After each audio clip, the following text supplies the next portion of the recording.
welcome back to another vlog. I'm actually currently sat waiting for my friend to pick me up because we are going to take our dogs dock diving. This is something I've always wanted to do, but I've just never had a dog that enjoys water. I have tried for 2 years to get her to tap into her genetics. They are supposed to be water dogs, and she has just never swam by choice until a couple of weeks ago. So as soon as she started to show that she can actually swim, we have gone ahead and booked this. So that is what we're going to do in a second. But I just wanted to start this video off on a really positive note and show you something that I'm working on that is going to get its own entirely separate video, but I just wanted to give you a little bit of a sneak peek. So, as I said, this is going to be its own separate video, but I'm really excited to show you that I do now have a new enclosure for Orbit, my leopard gecko, and I'm actually working with Viperia to show you their enclosures. I am now an affiliate for them, and I do have an affiliate code in the description. If you're looking for a new enclosure for yourself and your reptiles, we now have this PVC enclosure that is just perfect for her. So I'm currently working on this as we speak, and I can't wait to show you how I'm going to set this up for her. But yeah, very excited. This should be in a video soon of me setting up this entire enclosure, putting in a background, putting in the decor, and finally moving Orbit in. Please ignore how crazy the mouse enclosure is looking in the background. I just had to shuffle it all around to find the mice and put them in a carrier so I can clean it in a minute. But it is no secret that I have been pretty sad recently. Thank you, by the way, for all of your nice comments on my last video. I have read every single one of them. But what do we do when we're feeling sad? We buy things for the pets. Did I need any of this? No. Is it cheaper than therapy? Yes. So first things I bought are 2 of these containers to match. This is for the mouse food and the chinchilla pellets, just because the ones I've got at the moment are not the cutest. This is what I've been storing my chinchilla food in, and it's okay, but it's got a German Shepherd on it, it's got a parrot on it. It's not the cutest thing to look at, so I've been using it, but I just wanted everything to match. So I got 2 of these. They're not the biggest containers, but they have got these measuring parts on the top, so I can measure out exactly how much mouse food and chinchilla food really easily every single day without having to guess. Then I picked up this. It's just a hanging rope tunnel. Is this going to get chewed and destroyed by the mice within 5 minutes? Probably, but I wanted to try it. And you know that I'm a sucker for anything mushroom themed. My mice have got so many mushroom hides at this point, but one more is not going to hurt, especially when I've got multiple mouse enclosures to be setting up at the moment. So this wasn't the cheapest. I think it was about £8. It is a tea light holder as always, but yeah, I thought it was cute, so I just had to pick it up. That is the law around here. If anything is mushroom themed, I'm buying it. I don't make the rules. I just have to pick it up. Then we also have this. This is a magnetic water bottle holder from Boocat State. And for years I have used industrial Velcro with the mice in tanks or enclosed setups to attach the water bottles to the side. But one of my friends recommended this, so I'm gonna give it a go. You just magnet this to either side of the perspex, and it's going to give them somewhere else to have a water bottle, because they have got a free standing water bottle stand, but they still managed to cover this in the bedding. So this I think is going to be great. The last thing is super random. This is a ginger cat keyring, and you just fill it in the little like butthole on the bottom with their fur. So I'm going to give that a go and see what it looks like. I'm trying to take a thumbnail, but I don't think this is going to work. Ah! I've got a peace offering for you, sir. Can I harvest some hair? Even though I've brushed him since he was 5 weeks old and tried to make it a positive experience, he is still an arse about it. So next time I tell you that I'm tempted to get a cat or a kitten, as much as I love how long-haired cats look, please tell me to get a short haired one because the cat hair in this house is just insane. It doesn't matter how much I brush him, it's constantly coming off, it's constantly getting matted, and he is not a big fan of being brushed, so I'm just gonna steal as much hair as I need right now. Good boy. Ah! Here, don't be so grumpy.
So today we've got the last two boys from the rescue being either neutered or implanted.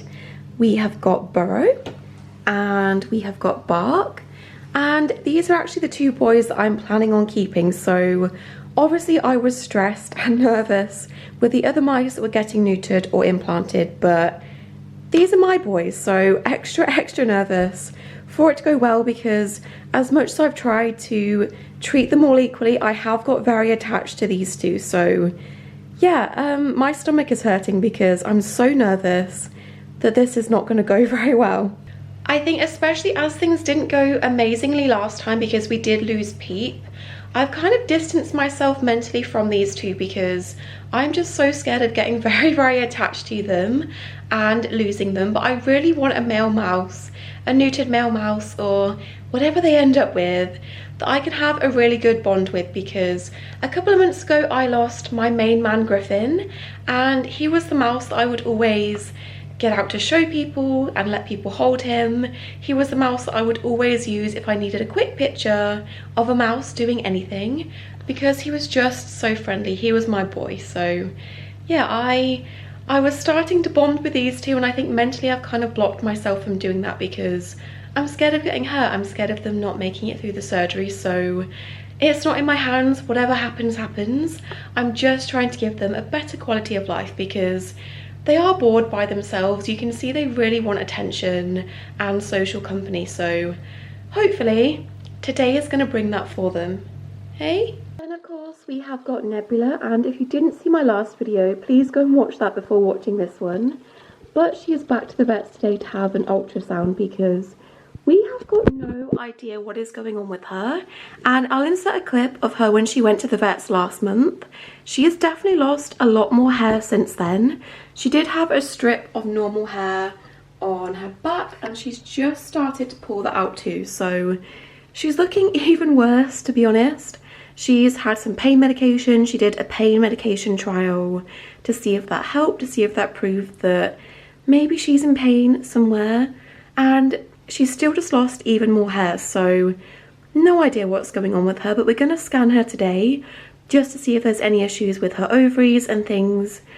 But I don't know. What is wrong with you, Nebs? I did have a couple of suggestions in the comments of my last video saying to do things like watch her on a pet camera to see if you can catch her pulling the hair out. The difficulty with that is my pet camera doesn't show through the bars of the chinchilla cage very well, so we can't actually see what they're doing. So I'm still not entirely 100% sure if it is her doing it or if it's Nimbus doing it, but I don't think it is because he's a very submissive chinchilla.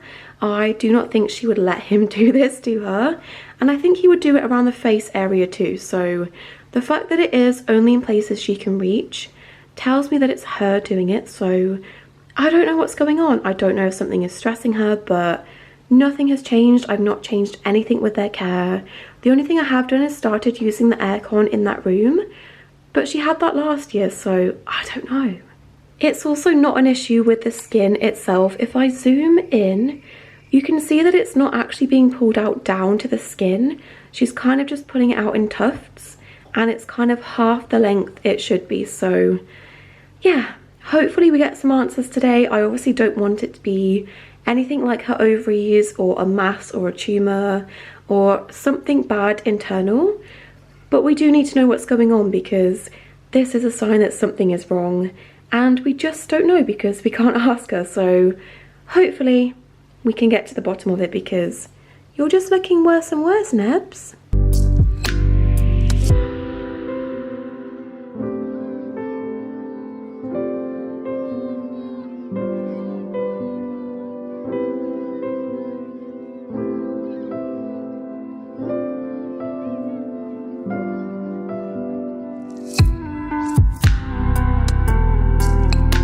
T-shirt is incredibly creased, but I am a millennial. I don't own an iron.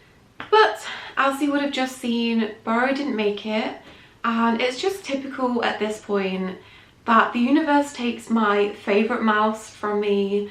Obviously I love Bark as well, but he's just not as friendly as Burrow was. He was the one that I was really excited to form more of a bond with, so just typical at this point. Thank you, universe.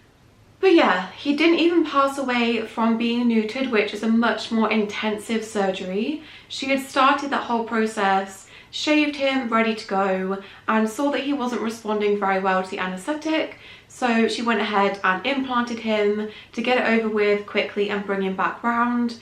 And even that was too much. So he just didn't wake up from the anaesthetic, which it's really, really odd that all of the mice I've lost from this rescue, from these litters, the first litter, one of the babies passed away pretty soon after getting here at about 9 days old.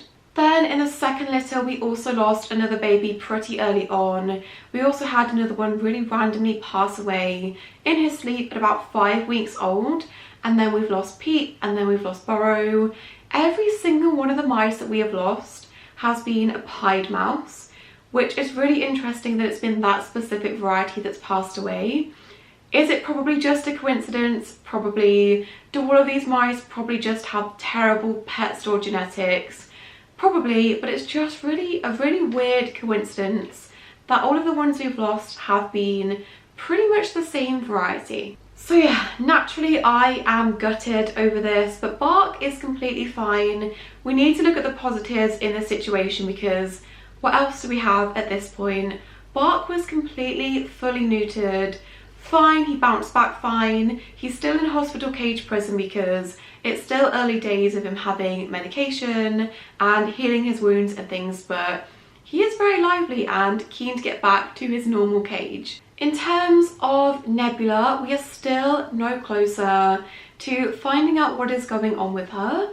We have ruled out some things. She did have that ultrasound, which was really cute to watch. She was so good and sat really still when usually she is a pretty difficult chinchilla, so that was pretty cute to watch. But most importantly, checked her ovaries and her uterus, things like that, just to check for things like ovarian cysts or maybe things like pyometra. All looks good down there, thankfully, so that rules out anything like that. She also had her teeth checked again, and about a month ago she did have a tiny burr on one of her teeth. That has now completely gone, so that's not causing the issue at all. She has put on a bit more weight, thankfully. She's not dropping weight, she's not losing weight, but she is still losing more hair than she was from her previous appointment. So don't know why she's doing it or what's causing it. I did go ahead and post on some chinchilla Facebook groups, kind of as a last resort, because you never know what people's responses are going to be on Facebook groups, but I actually didn't really get any responses at all.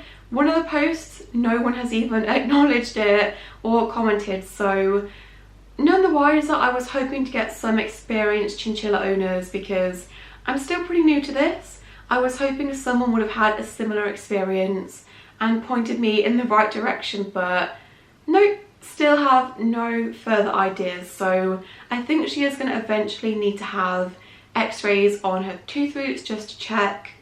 But we're not confident that that is the issue, because if your teeth were hurting you, why would you chew things and make that worse? We're not sure. So yeah, I wish I had answers at this point, but I don't. We're trying her with a different pain medication just to see if that helps. But if you have any suggestions, if you know anyone that has had this with their chinchillas, or you own chinchillas, I'm open to any suggestions because I am stumped. Hello from the chinchilla cage. I am currently trying to persuade Nebula to take her medication.